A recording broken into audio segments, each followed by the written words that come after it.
Thank you. So let's begin. Welcome, Thomas Kahle.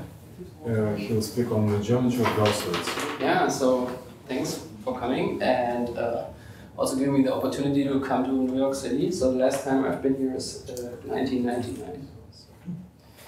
Last century. So this is joint work with Tobias Böge, who's my student at Magdeburg, Alessio Dalli, who just moved to Warwick, and Bernd Sturmfels, who's at Leipzig, Max Planck Leipzig, and also UC Berkeley.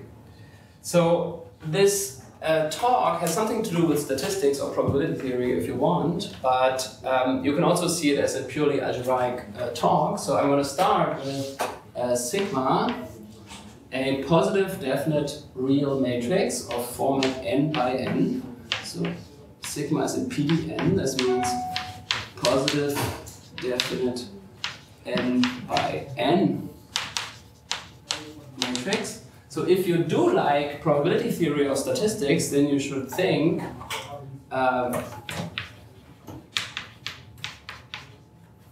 this is a covariance matrix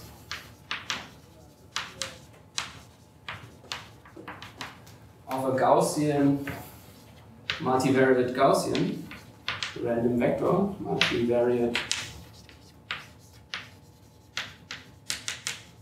Gaussian. So if you look up this, if you don't know what it remember, you look it up on Wikipedia tonight, and then you will see that such a multivariate Gaussian random vector x has components x1 to xn. It's a random variable that takes values in Rn, and it's determined by a mean, which plays no role here. And then this covariance matrix sigma, so you would see in its density somewhere there is a quadratic form, x sigma inverse x transpose half maybe, and this is the sigma. So facts about independence and dependence of these individual random variables 1 to n are encoded in the minors of this matrix sigma, and this is why you might be interested in minors of such a matrix, and in particular the vanishing, if you want to understand independence of Gaussian random variables. So let me mention two facts. And if you're not interested in probability theory, you would just take the facts as a definition of new funny symbols. So xi is independent of xj, written with this double perp symbol here, if and only if the ij entry of sigma is 0. I, j is equal to 0. So this is a fact if you know what this symbol means, and it's a definition of this symbol if you don't know what this symbol means. But it means independence of random variables, factorization of densities. And there's also a more refined version of independence called conditional independence, which we'll also use. So there you have I and j, and then you have a third collection of random variables, xk. So this is pronounced I is independent of j given k, so what's after the bar is known as given. And then you take a submatrix here of sigma, which has the row labels I union k and the column labels j union k. So I write it in a short hand notation like this. K is a single number, or K there will be qualifiers in a moment. Let's put qualifiers. So I, j, so I and j are not equal, and elements, numbers between 1 and n, and k is a subset of the rest, also distinct from I and j. Okay? And this is a shorthand notation for, there are many singleton sets and many unions, so a good convention is to remove union symbols in singleton sets. So this is defined as singleton set I union k, and similar here for jk. And what do I want? I want that this is rank deficient, so let's use the determinant of this submatrix is equal to 0. And you can prove these. So this is an elementary calculation with this density, or you can take it as a definition. So we call such a, so this is just an entry, and such a minor here, such a subdeterminant, we call an almost principal minor. So a principal minor is a minor where the rows and the columns are the same. And this is as principal as it gets without being principal. So here you have like one singleton difference between the row labels and the column labels. So we call this an almost principal minor. So such a determinant is called an almost principal minor. Okay, so now let's introduce symbols. I will introduce even, so the x's, these certain variables play no further role, so we'll introduce even simpler symbols that only encode this information I, j, and k. So we'll have some useful ternary symbols. An is the set of all symbols I, j given k, where, well, as written there, I, j are singletons that are not the same, and k is a subset of the rest. Okay, so I just collect all these symbols written with parentheses in this set an.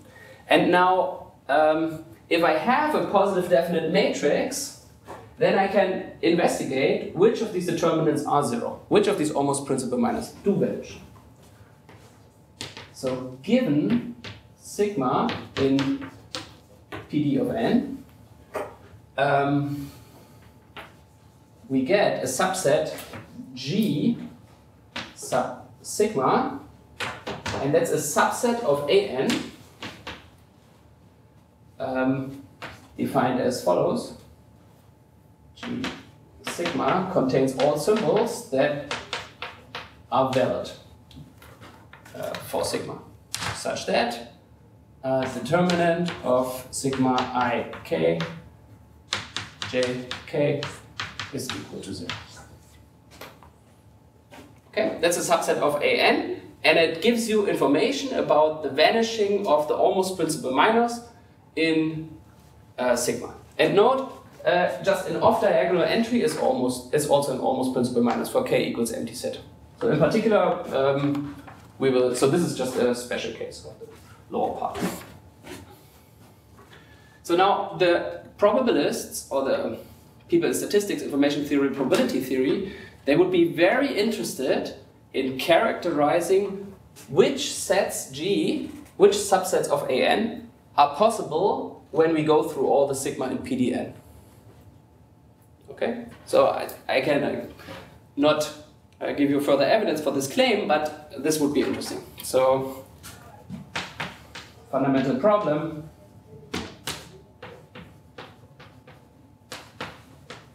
Characterize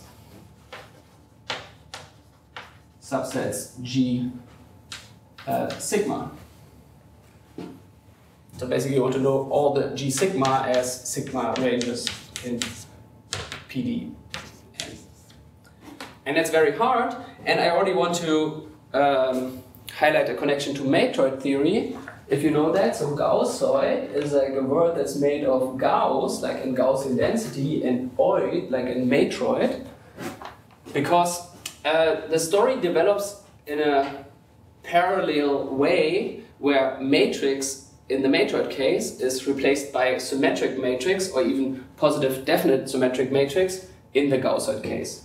So for a matroid, what do? You take linear algebra, you take a matrix and its set of columns, and you look at combinatorial properties that the set of bases among the columns satisfy. For instance, the basis exchange lemma that we learn in linear algebra. And you take them as the axioms of a combinatorial structure, which you call the basis of a general matroid. And we do the same thing here. We derive properties that these sets have to satisfy, natural properties, and then we're going to define a gaussoid to be anything that has these properties. So this will be necessary for being of this form, for coming from an actual sigma, but not sufficient, as in matroid theory, where you have non-representable matroids. So there are 4 natural properties, of which I will write down only 2,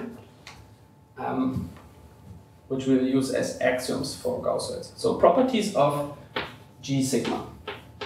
So if G comes from a sigma in this way, then the following holds.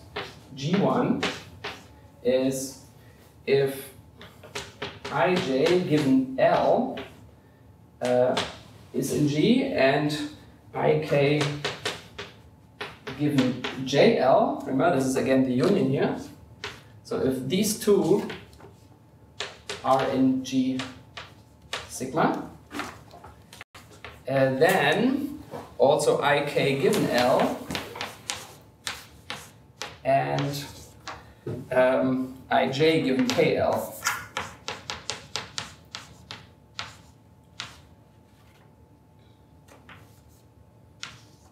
are in G sigma. And this is, now we have 3 things, 3 singletons, I not equal J not equal K, well, and I is also not K, pairwise distinct in N, and then I had to use L for another subset, L subset N without I, J, K. So this holds. It's something you can prove. I won't prove it here, believe me. So then there are 2 more, called G2 and G3. And I will not write them down because you don't learn much from it, but they're similar. So they have 2 premises. If 2 certain statements are in our G sigma, then 2 other things are also here. So you can, in terms of matrices, this means like if this almost principal minor vanishes and this almost principal minor vanishes, then other minors also need to vanish. Yes? So this is like a little theorem in positive definite linear algebra. And so there are 2 more, G2 and G3, and then G4 is more interesting, so I will also tell you G4 because it has a different logical structure. So here we take ij given L and ij given KL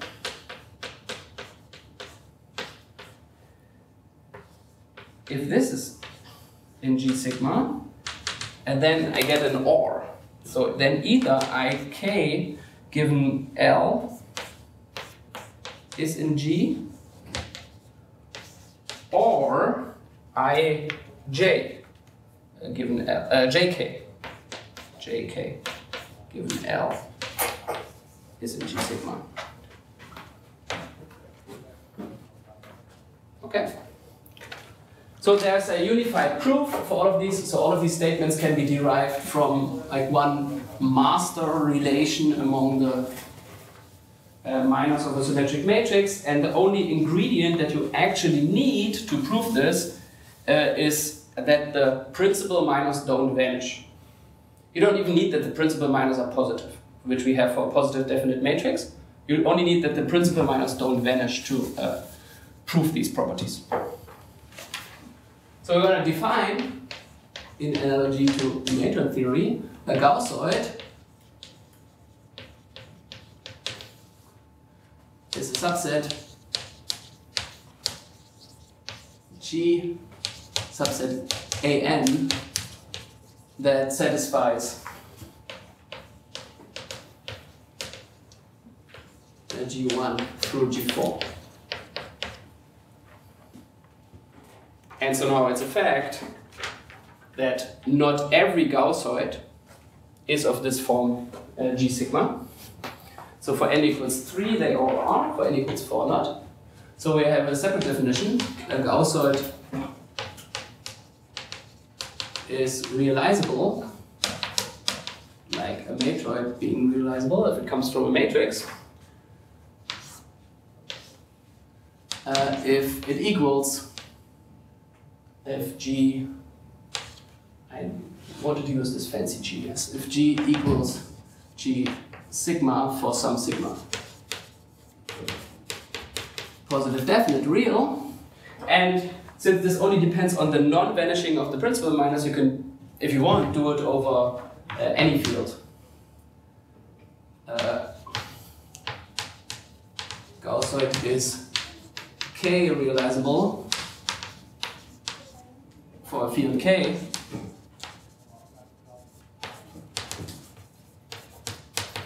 if G, a gaussoid G.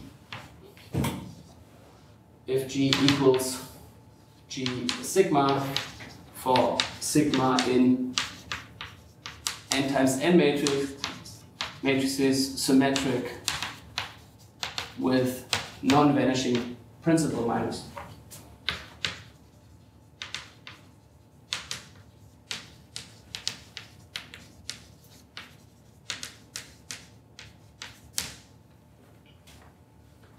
Okay, so far so good.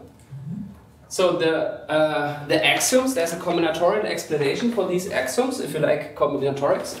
Then first observation, you look here, these sets, these symbols in AN are in bijection with the two-dimensional faces of the n-dimensional cube. So what is this? So you take the n-dimensional cube, and I and j specify two directions in your n-dimensional cube. And when you have a two-dimensional face, there are 2 to the n-2 locations where this face could be, right? So it could be like, for each of the coordinates that you did not choose to span your face, each of these coordinates could be either 0 or 1. Yes? So if you're in the three-dimensional cube, and you specify your face should have like this direction and this direction, then the third direction is free. It could be like the bottom face or the top face. And then the n-dimensional cube, there are n-2 choices where this face could be like. And this is in bijection. These symbols are in bijection with the two-dimensional faces of an n cube. And now a gaussoid is a subset of these two-dimensional faces that satisfies two simple rules. So you look in every 3 cube in your n cube, and you have the property that whenever you have a knee to two faces that meet like this, it can be completed, then you have the entire belt. It can be completed to what we call a belt. So these two are also there. So it goes around the 3 cube. And the other rule is, if you have two opposing faces, then you either have this face also, this belt, or this belt. This is the or condition. Okay, these are the two combinatorial rules. How you can explain yourself a gaussoid. Okay, so let's do some. Okay, first I should say that these axioms were defined by Lenichka and Matusz in 2007, and also the name gaussoid comes from them. And we picked it up and connected it to matrix theory, I think, in a hopefully you find it all so natural sense. So let's do some examples and counting. Examples. So for n equals 3, we have A3 has 6 elements. Here they are, yeah? So the 6 faces of the 2 cube. So you have 2 to the 6 equals 64 possible sets, which could be gaussoids, and 11 of them are gaussoids. 11 of 2 to the 6 are gaussoids. And they're all realizable. Okay, so that's an easy exercise. So for n equals 4, it's not an easy exercise anymore, but it's a paper, namely it's this paper, Lenichka and Matusz, to find which are realizable. So now you're faced with 24 two faces.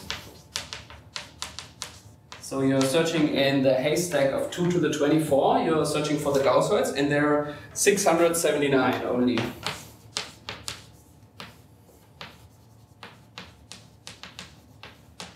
And of those, 50 are not realizable. 50 not realizable.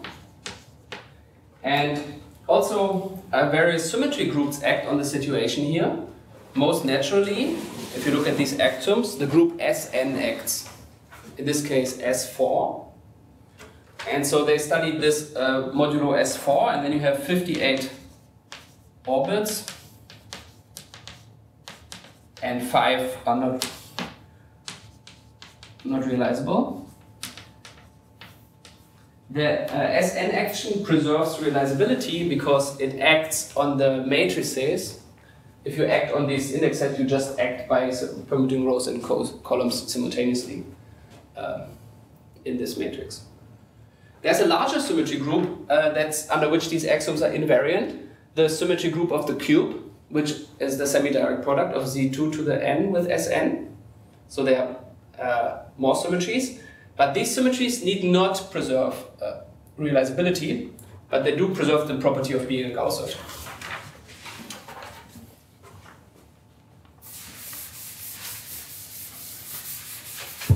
So for n equals 5, it gets a bit bigger already. So now you have 80 symbols. So this was done in our paper.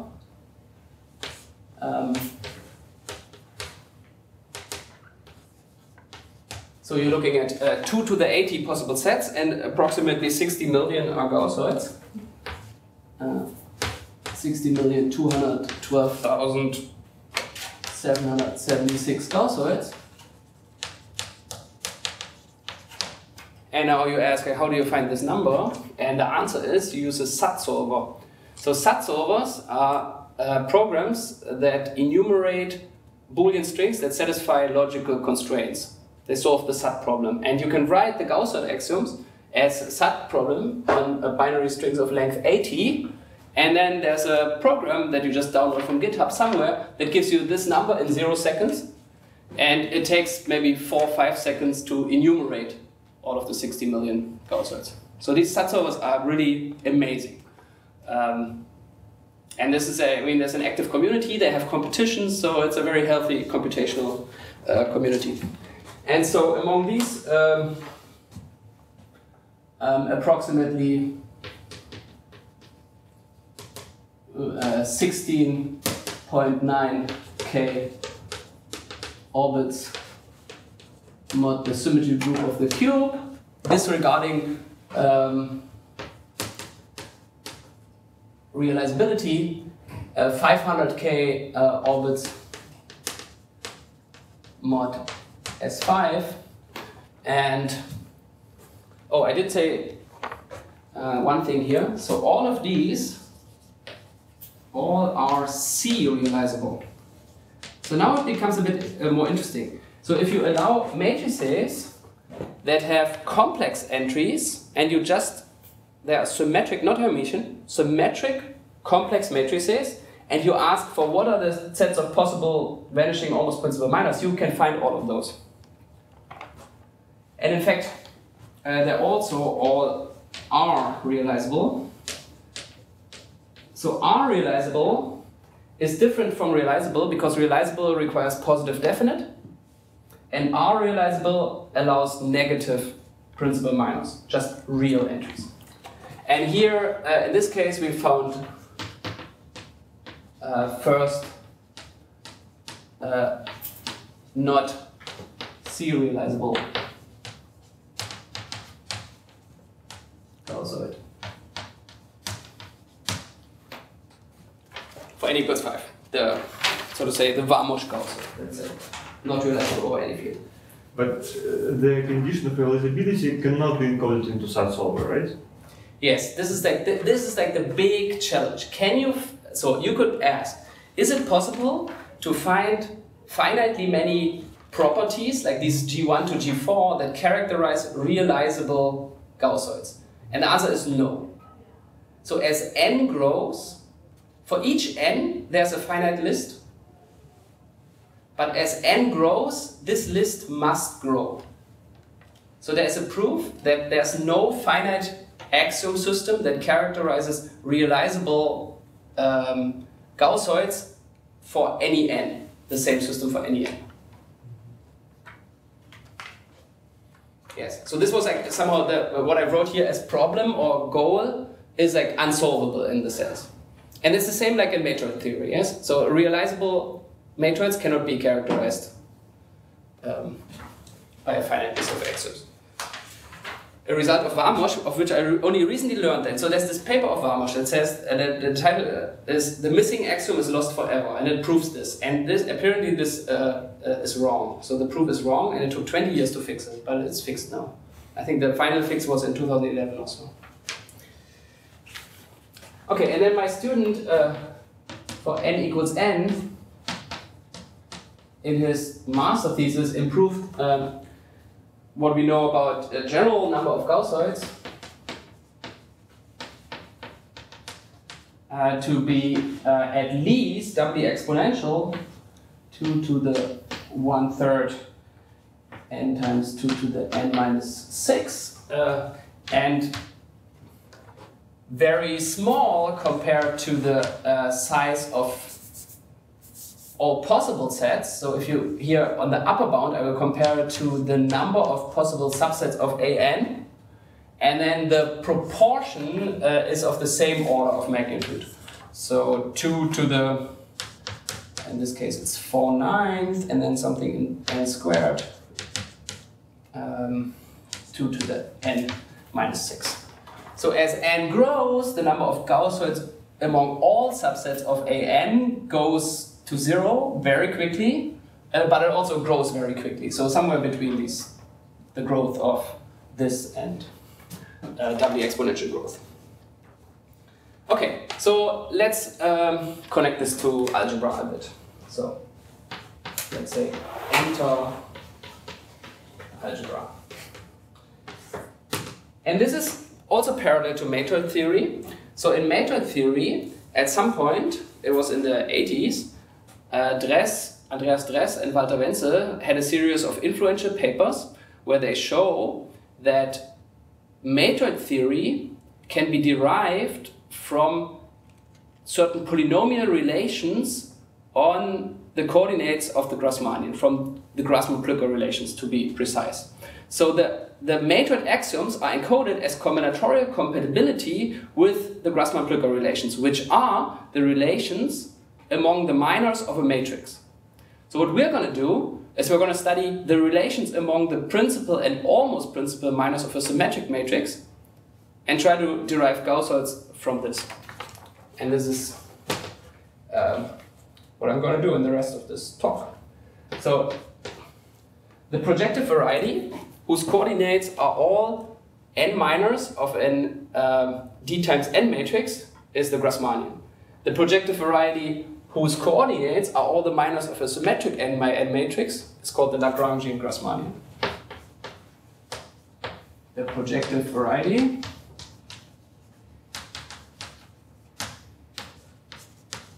whose coordinates are the minors of a symmetric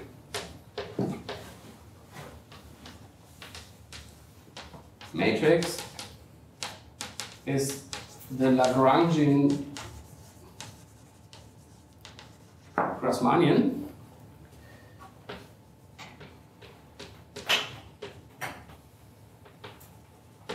So what do? I take all symmetric matrices and I map them through this polynomial map that computes as the coordinates of the image all the minors. And I get this Lagrangian Grassmannian. Now we're only interested in the principal and almost principal minors, so we're going to project the Lagrangian Grassmannian in just a minute. We're going to use a coordinate projection, but let me finish this sentence. So it's called LGR n2n, and it can be seen as a slice of the usual Grassmannian of n planes in 2n space, as follows. It is a slice of the usual Grassmannian GRn2n, and so the idea is, so this Grassmannian of n planes in 2n space you can write as you take n by 2n matrices, and then the coordinates are the n minors of the n by 2n matrix. And what we're going to do is we're going to take the identity here, which you can also do in one chart of this Grassmannian, and then we're going to put our sigma here. So now if we do that, so that's an n by 2n matrix. And if we now consider the n minors of this matrix, we'll get all minors of sigma. Yes, because this is an identity matrix, picking like n minus 1 columns here, and then 1 column here will pick us an entry. Picking n minus 2 columns here and 2 columns here will pick us the 2 minors, and so on. So this is the way this Lagrangian Grassmannian sits in the usual Grassmannian, because now you only need the linear conditions that this sigma is symmetric. Okay, and it's a nice projective variety, and people have studied this. So there's a paper by Iliev at Ranestad. Christian Ranestad is at ICERM. You can take the train and talk to him if you want to know more about it. And that's how we do it. So we project this. We project this to principal and almost principal minors.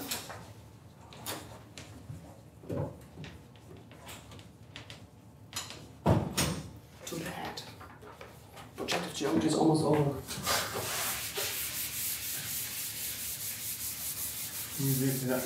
Another eraser should be better. This? Yeah. Makes less noise. Yeah, it does erase more smoothly.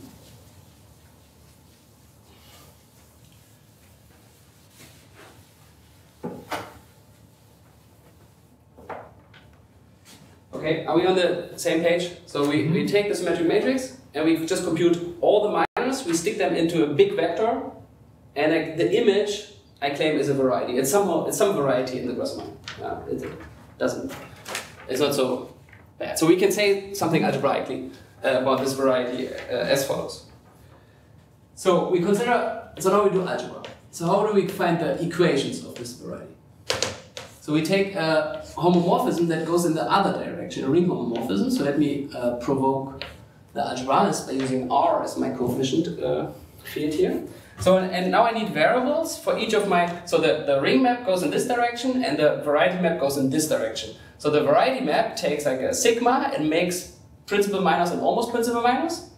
And my ring map has like coordinates for principal and almost principal minors and goes to sigma. And then I'm going to take the column. So I'm going to make principal minor variables, pi, for I subset n. And I'm going to make almost principal minor variables, a, I, j given k. Sorry, did you give a definition of almost principal? Yeah, so almost principal minor is a minor where you take the rows and columns differ by one element. Oh, okay, so the it was like subset is different by exactly ik, jk, where you have the same k, and I and j are singleton. So that's an almost, it's determinant, a subdeterminant, where the rows I take and the columns I take have this like large subset in common. Except one element, they have the same labels. For example, an off-diagonal entry. So for k equals empty set, I get sigma ij. While a diagonal entry is a 1 by 1 principal minor. And an off-diagonal entry is a 1 by 1 almost principal minor. Okay, so now I map to R sigma. And what's the map? Well, the map is you take pi and you map it to pi. So to the determinant of sigma I times I. And you take a I j given k and you map it to the determinant of I k, j k. Yeah, and so this is, I see this as a polynomial in the entries of sigma. Yeah, so this has variables, one variable for each entry of sigma, and this is the polynomial, the determinant as a polynomial. And now we let Jn be the homogeneous kernel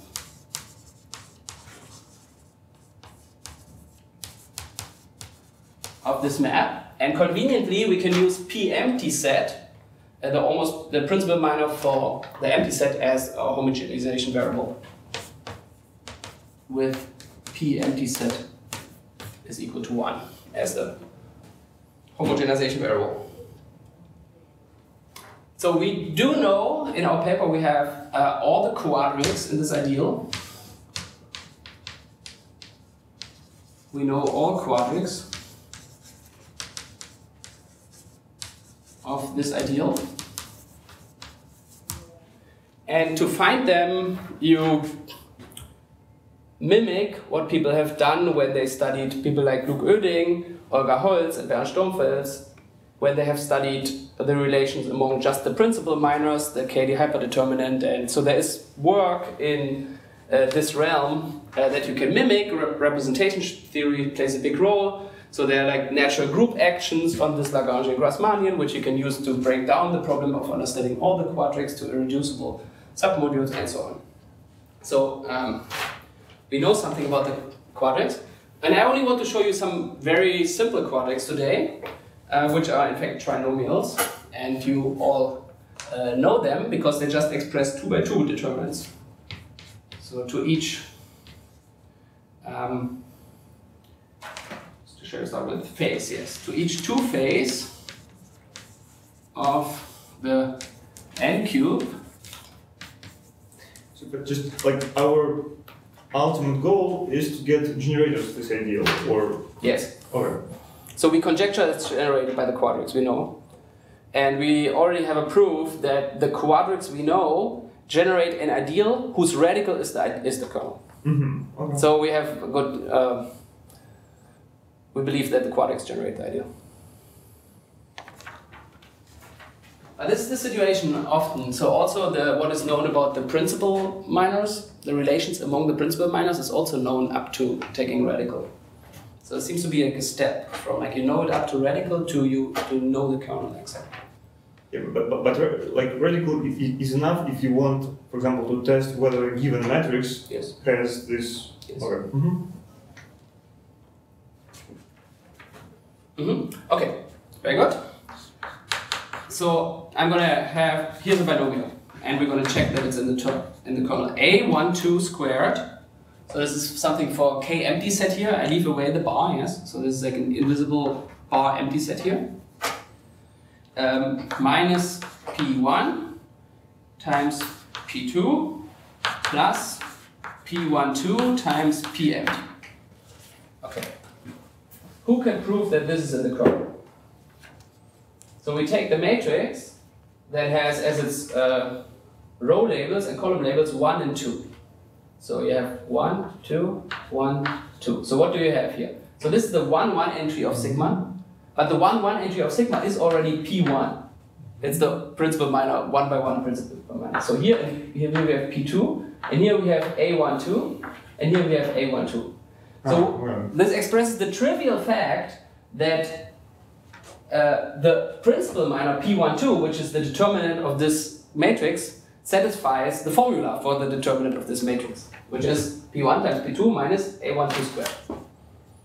So these as coordinates, these are the A's and P's are really stupid coordinates, because you take all the entries of your matrix sigma. I mean, all the entries of your matrix sigma are among the coordinates that you're using, and then you're using additional coordinates that are algebraically dependent on the ones you already have. But it's still useful to look at this. And to each edge. So now we do the same thing with not a principal minor, but an almost principal minor. E. So then you get P empty set, A23 given 1, minus P1 A23, plus A12 A13. So let's reconstruct. So important sign convention is that here, when we write this minus, we take the rows and columns in that order. In the order as they're written here. So first comes row I, and then comes K in order, and here comes J first. So if I want to do 2, 3 given 1, I do 2, 1, and here I do 3, 1. So in 2, 3 position I have A, 2, 3. In 2, 1 position I have A, 1, 2. In 1, 3 position I have A, 1, 3. Remember, it's a symmetric matrix, so by convention we always make the first one smaller. And in 1, 1 I have P1. So now what's the matrix of this? It's A2, 3 times P1 minus A1, 2 times A1, 3. Okay, and these are the what we call the phase trinomials and the edge trinomials. And these simple trinomials, okay, now you have to make more of them, yeah? So I mean this is just one. I mean this is one very concrete relation. But now you can act with Bn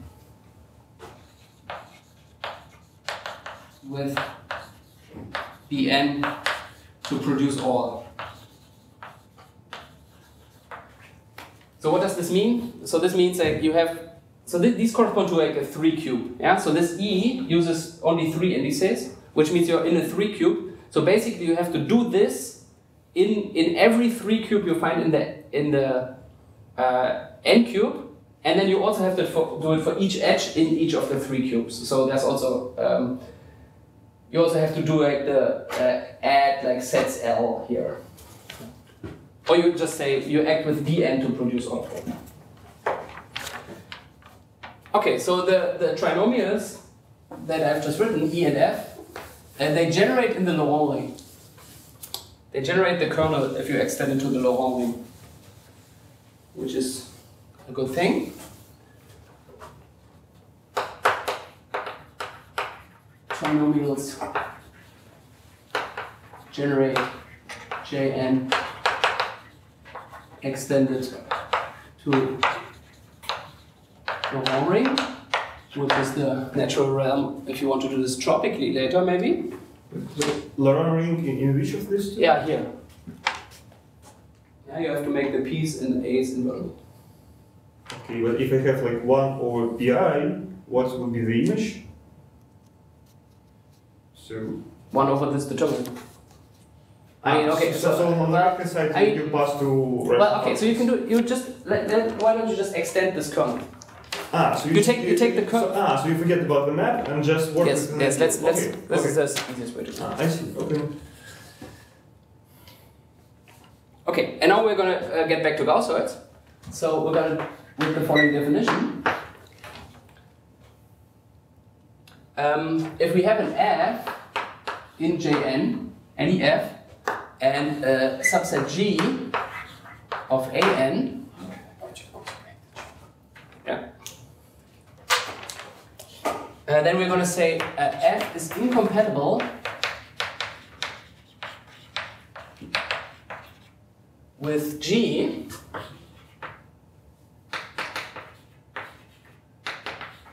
if, so G is a bunch of, G contains variables that might appear in F.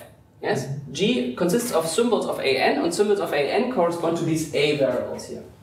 So we're going to take everything that's in G and we're going to put it to 0 in F. Yeah? And then if then only one term remains, then we'll say it's incompatible. And you will see why in a moment. If precisely one monomial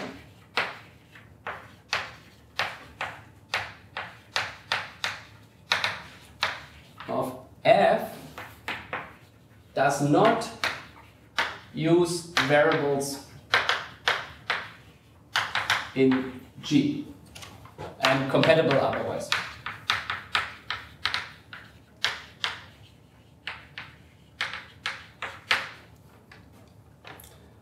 So why is this useful? So this implements the combinatorial version of vanishing.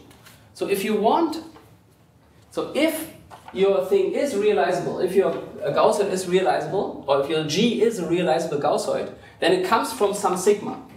So some sigma must, if it comes from some sigma, it must satisfy all these relations, because we just took the relations that hold. So it must satisfy all these relations. So then this cannot happen. Then if you plug in all the variables and one term doesn't vanish, then how should this polynomial vanish? Yes? If one term survives, there's no other term to cancel this term. So this polynomial cannot vanish. So if it comes from a realizable gaussoid, it must be compatible with all of Jn, but not the other way around. So here comes the... I'm going to say something about the precise relation later. Let's do this example. So let's take the E. Let's take this edge trinomial. So F equals, and let's do, okay, P empty set, A23 given 1, minus P1, A23, plus A12, A13, and assume that G is compatible and contains A23 given 1 and A23.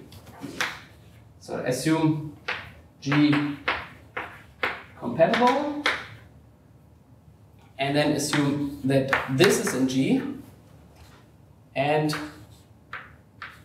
this is in G.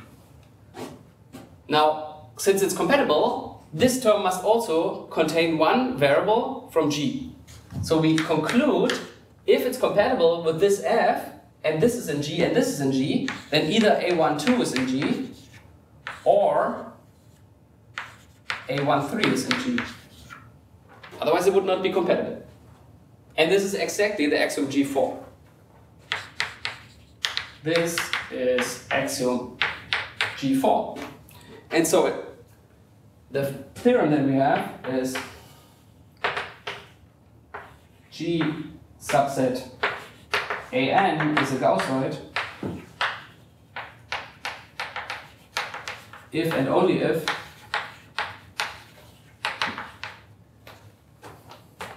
it is compatible with all the edge trinomials.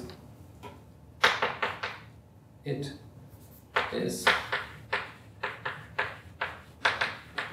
compatible with all edge trinomials.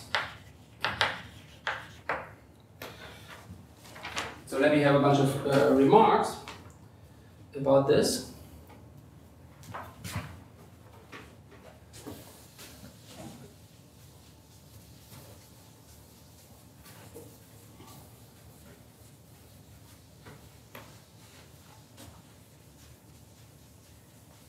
So combinatorial compatibility can also be implemented in a SAT solver if you have a finite set of polynomials. So there is no finite set of polynomials that characterizes realizability. So this cannot work.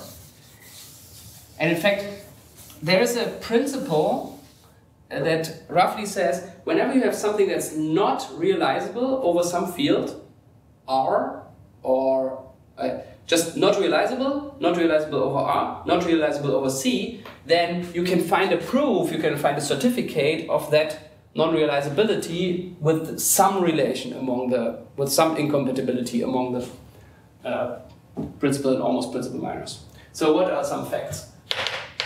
Remarks. So if G is realizable, G sigma, then G is compatible with all of Jn. Because all these relations, they actually vanish. They not only, I mean, this is a stronger condition, yeah? So it does not mean, so let's say this vanishes, then not only these two do not vanish, but they're also the same. Right? So this is a stronger condition so that if every polynomial vanishes, then also the absolute values somehow make sense. So this is somehow, the compatibility is combinatorially vanishing, having the right supports to be eligible to be a point on the variety. So what about the other direction? So you can show, and that involves the Hilbert-Nullstellensatz, that if G is compatible with all of Jn,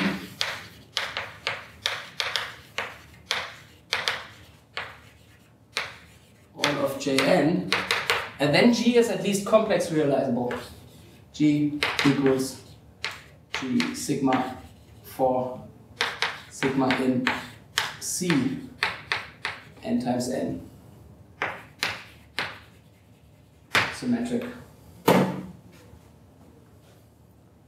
But the real realizability and the realizability with the positive definite matrix is somehow more complicated.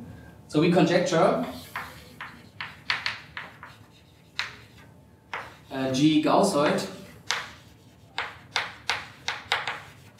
implies G is compatible with all quadrics, not just the trinomials.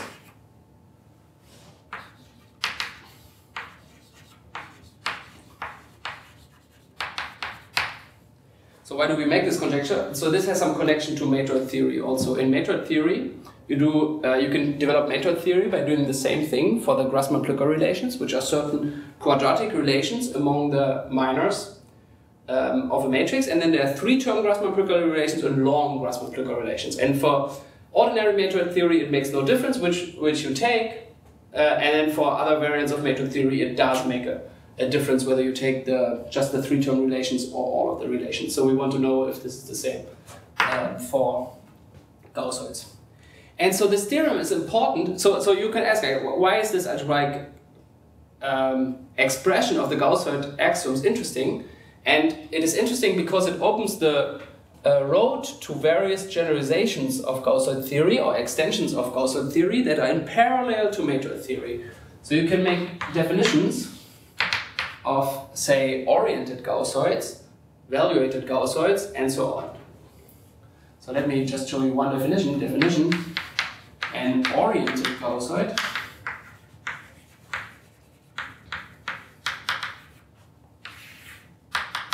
is a map from an to signs plus minus 0. You just, for each minor, almost principal minor, now instead of saying should it vanish or not, you not only say this, you also say should it vanish or not, and if it doesn't vanish, which sign does it have? That is oriented compatible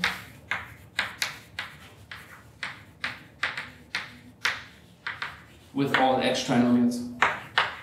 Well, let's use all trinomials. Edge and phase trinomials.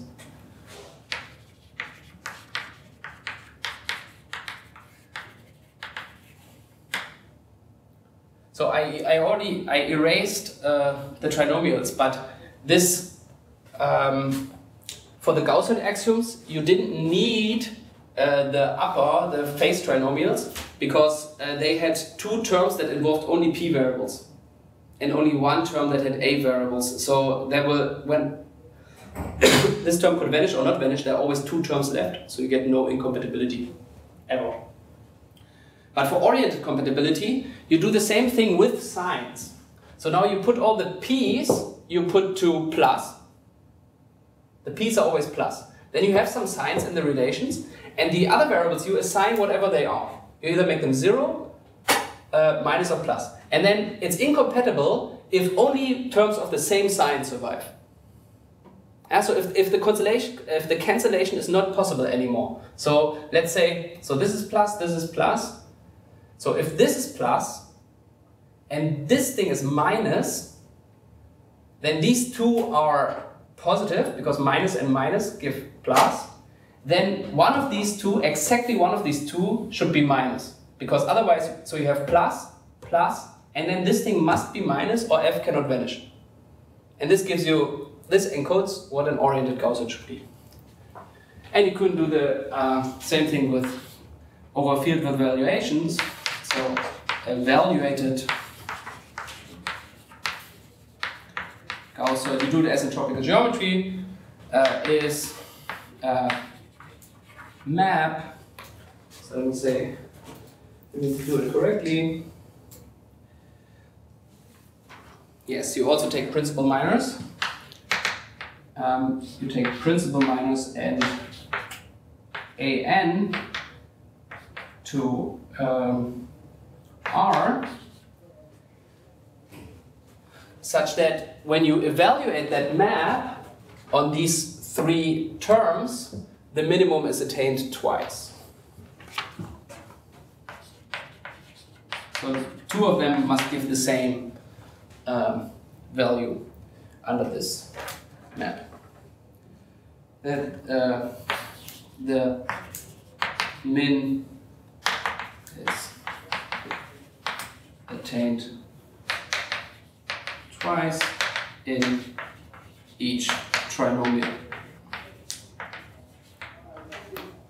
Okay, and so we study in the paper, we have lots of things, lots of, counting oriented gaussoids, counting orientations of gaussoids, counting positive gaussoids, which are in some vague familiarity if you have seen positroids, which are positive oriented matroids, and so these positive oriented gaussoids, that have where no minus appears, they are connected to something called MTP2 distributions in statistics. So we hope that eventually this is also going to give some insight about statistics. But it's also a very nice just part of algebraic combinatorial theory that I think can be developed in parallel to matrix theory much further. So for instance, we also have in matrix theory, you have these dualities. So we have a duality, so each gaussoid has a dual gaussoid, and a gaussoid is realizable if and only if its dual is realizable, and there's a map that exchanges the realizations. And we have minors, which also have a statistical interpretation. So there are two operations that are used to construct minors, deletion and contraction, and deletion in this case is marginalization and contraction is conditioning. So these are natural operations that people do on covariance matrices anyway. So I think this is a very interesting start of a theory that's about to be developed. So my student Tobias Böge just started his PhD. Well, he's going to start on Monday, October 1st, his PhD to explore this further. Okay, so thanks for your attention. Thank you. Questions?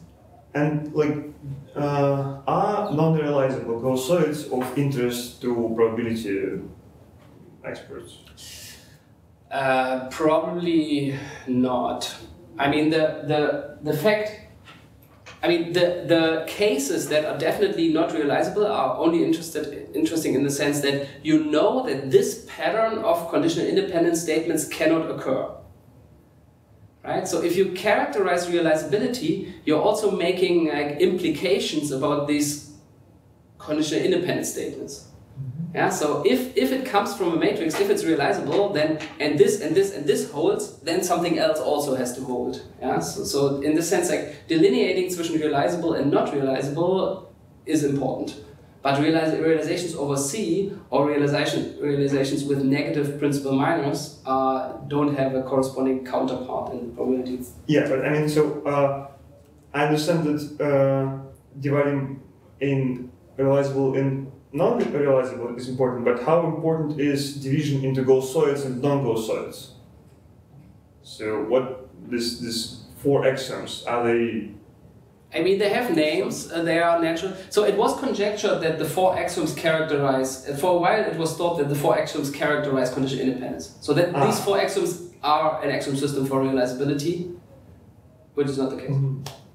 So this was a question. And this was disproved in this paper you yeah. said. So for the Gaussian the Gaussian case, it's a result of Seth-Sullivan. But this has also been looked at in the discrete case, where the random variables take only finitely many values. Mm-hmm. So there's a parallel story which is mathematically different from this one, where you look at conditional independence in the discrete case.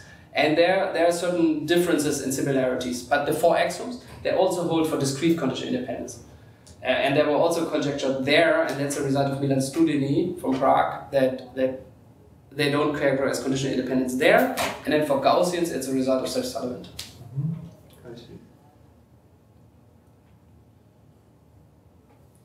Any questions? Okay, thank you. Thank you. Thanks.